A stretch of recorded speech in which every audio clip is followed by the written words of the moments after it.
But, you know, so I was poor. I mean, I would say ridiculously poor throughout my teenage years, and then I got a job gold panning and claim staking, which was great, right? I mean, finally, enough to eat, right?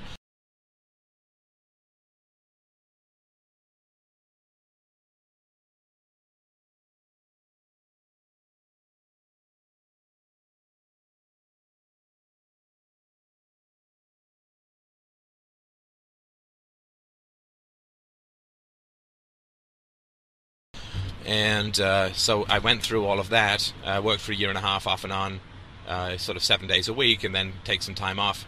And, you know, I was living in a tent. They bought all my groceries, and so I had enough to eat, and it was outdoors, and it was exercise, and it was just great.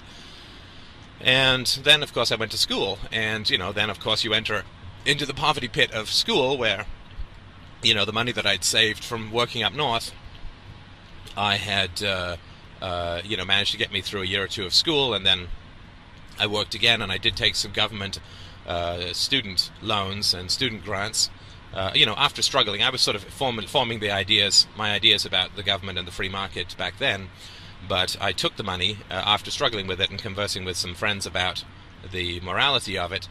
And I'm certainly glad I did, because, of course, having founded a company, I've returned much more than I ever will. I've contributed much more than I will ever receive from the state, in using the term contribution very loosely. So, you know, I went through that, and then I ran out of money at the end of my undergrad, so I took a year and a half off, and I temped and, you know, made money and so on. And then I put myself through my master's, so without any help at this point. So, and then, you know, I got a job, and I was really broke at the end of my master's. Like, I just couldn't make even. I was paying $270 a month in rent because I was living in one room in a big house. And I, you know, just couldn't make, so I had to sort of call and beg for jobs. And fortunately, I did get a job as a computer programmer. And I mean, I'd never taken any computer training, but I've sort of loved computers since I was 12, so I knew a fair amount about how to work them and how to program them. So, you know, then it all sort of took off after that. I had, you know, some good money, and, you know, then I started a company, and now, of course, financially I'm pretty comfortable.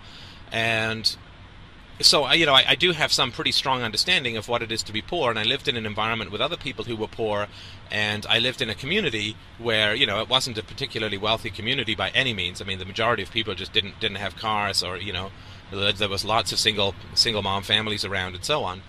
So I do have a pretty strong understanding of, you know, what it is to be poor, and I do have a pretty strong understanding of the barriers to sort of helping people out of poverty. So, you know, some more personal stuff, you know, I'm just sort of putting this in to so you can sort of, you know, full disclosure, right? This is sort of the perspective that I'm coming from, so if that's had any, if that produces any irrationality in my thinking, it's sort of good to know where it comes from, right? This is sort of the personal experiment that we're working with as the foundation of some of these theories.